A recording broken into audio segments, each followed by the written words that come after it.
आता है, जिनके द्वारा दिए गए शांति, भाईचारे और आध्यात्म के उपदेश हमें आज भी प्रेरित करते हैं।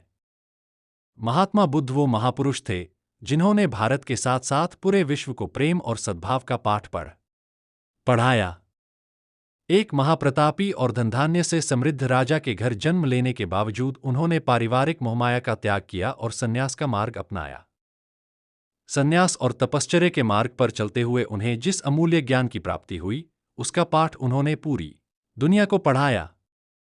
महात्मा बुद्ध आगे चलकर बौद्ध धर्म के प्रवर्तक बने, जिसके आज विश्व भर में 47 करोड़ अनुयायी है। महात्मा बुद्ध द्वारा सैकड़ों वर्ष पहले दिए गए उपदेश आज भी प्रासंगिक है। तो आइए आज पढ़ते हैं महात्मा बुद्ध के जीवन से जुड़ी एक बड़ी ही प्रेरक और दिलचस्प कहानी, जिसमें उन्होंने बताया है कि आदमी की तुलना कैसे करें। एक बार एक आदमी महात्मा बुद्ध के पास पहुंचा। उसने पूछा, प्रभु, मुझे ये जीवन क्यों मिला? इतनी बड़ी दुनिया में मेरी क्या कीमत है? बुद्ध मुस्कुरा दिए और उस आदमी को एक चमकीला पत्थर देते हुए बोले कि जाओ, पहले इसका मूल्य पता करके आओ, लेकिन इसे बेचना मत, केवल मूल्य पता करना। वो आदमी सबसे पहले उस पत्थर को लेकर एक आमवाले के पास गया और उसे पत्थर दिखाते हुए बोला, इसकी कीमत क्या होगी? आमवाला पत्थर को देखते ही समझ गया कि ये कोई बेशकीमती पत्थर लगता है। फिर भी वह बनावटी आवाज में बोला कि मैं इसके बदले में 10 सफल व्यक्तियों, जानकार, गुरुजनों और अपने बड़े बुजुर्गों को आपने अक्सर यह कहते हुए सुना होगा कि जल्दबाजी में किया गया कार्य घातक हो सकता है। इसलिए किसी भी कार्य में धैर्य की जरूरत होती है, क्योंकि धैर्य ऐसी शक्ति है जिससे व्यक्ति की आत्मा सबल बनती है। लेकिन आजकल लोगों में धैर्य नाम की चीज़ नहीं है। वे किसी भी कार्य को करने या किसी चीज़ को प्राप्त करने के लिए धैर्य नहीं रखते, बल्कि उन्हें हर चीज़ शीघ्र अतिशीघ्र चाहिए होती है। लेकिन वे इस बात को भूल जाते हैं कि यदि जल्दबाजी में कोई चीज़ मिल भी जाए तो जीवन में उसका महत्व शून्य के समान होता है। जीवन में धैर्य का क्या महत्व है और धैर्य क्यों जरूरी है, इसे जानने के लिए आपको गौतम बुद्ध के जीवन से जुड़ी इस कहानी को जरूर जानना चाहिए। धैर्य क्या है? धैर्य के महत्व को जानने से पहले जानते हैं आखिर धैर्य है क्या।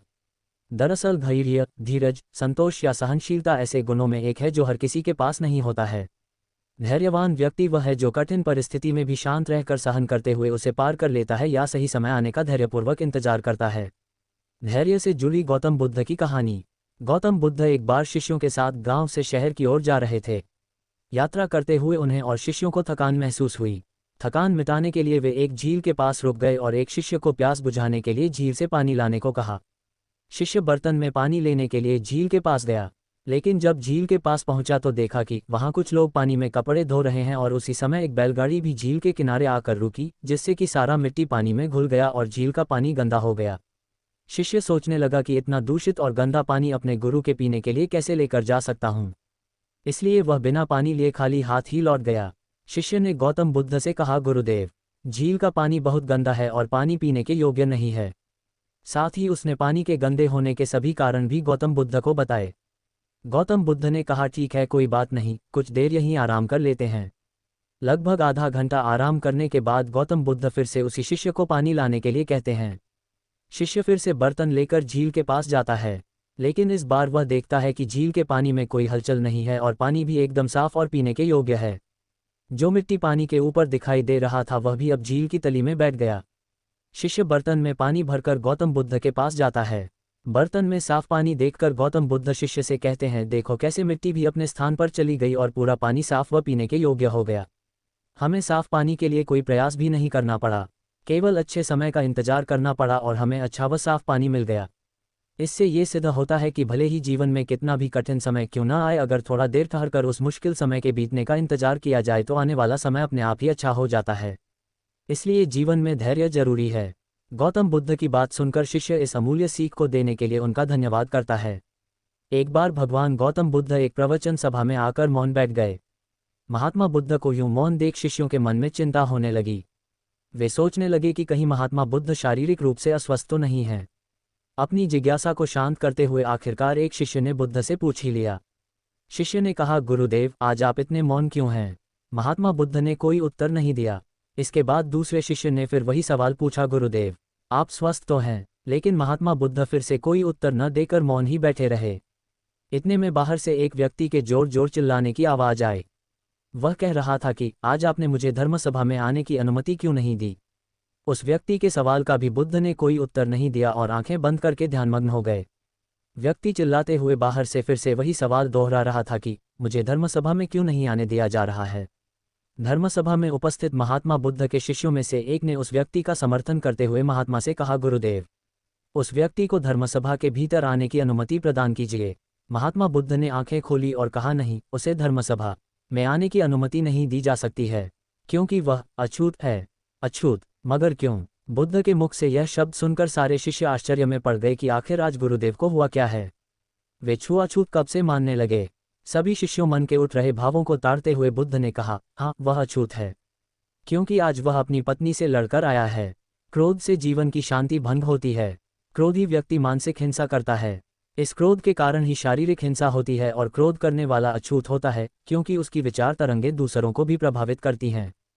इसलिए इसे आज धर्मसभा के बाहर ही रहना चाहिए। उसे वहीं खड़े रहकर पश्चाताप की अग्नि में तपकर शुद्ध होना पड़ेगा। शिष्य समुदाय समझ गए कि महात्मा बुद्ध क्या समझाना चाह रहे थे। वो अस्पृश्यता और अछूत के बीच के अंतर को समझ गए कि अस्पृश्यता क्या है और अछूत कौन है। उस व्यक्ति को भी अपनी गलती का बहुत पश्चाताप हुआ और इसके बाद उसने कभी भी क्रोध न करने का प्रण लिया। इसके बाद महात्मा बुद्ध ने उसे धर्मसभा में आने की अनुमति प्रदान की।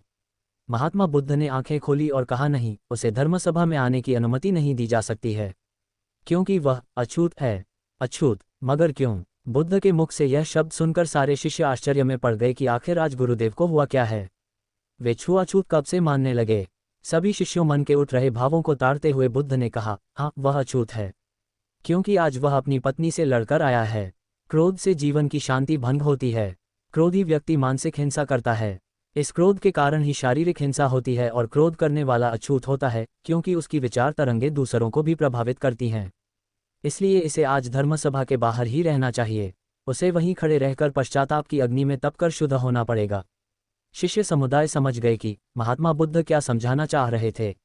वो अस्पृश्यता और अछूत के बीच के अंतर को समझ गए कि अस्पृश्यता क्या है और अछूत कौन है। उस व्यक्ति को भी अपनी गलती का बहुत पश्चाताप हुआ और इसके बाद उसने कभी भी क्रोध न करने का प्रण लिया। इसके बाद महात्मा बुद्ध ने उसे धर्मसभा में आने की अनुमति प्रदान की।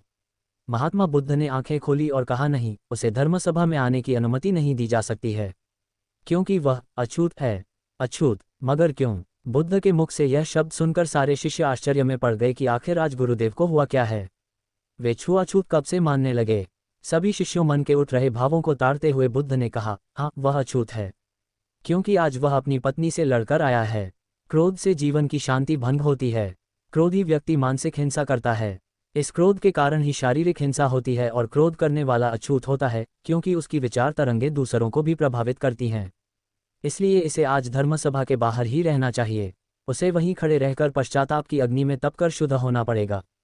शिष्य समुदाय समझ गए कि महात्मा बुद्ध क्या समझाना चाह रहे थे। वो अस्पृश्यता और अछूत के बीच के अंतर को समझ गए कि अस्पृश्यता क्या है और अछूत कौन है। उस व्यक्ति को भी अपनी गलती का बहुत पश्चाताप हुआ और इसके बाद उसने कभी भी क्रोध न करने का प्रण लिया। इसके बाद महात्मा बुद्ध ने उसे धर्मसभा में आने की अनुमति प्रदान की।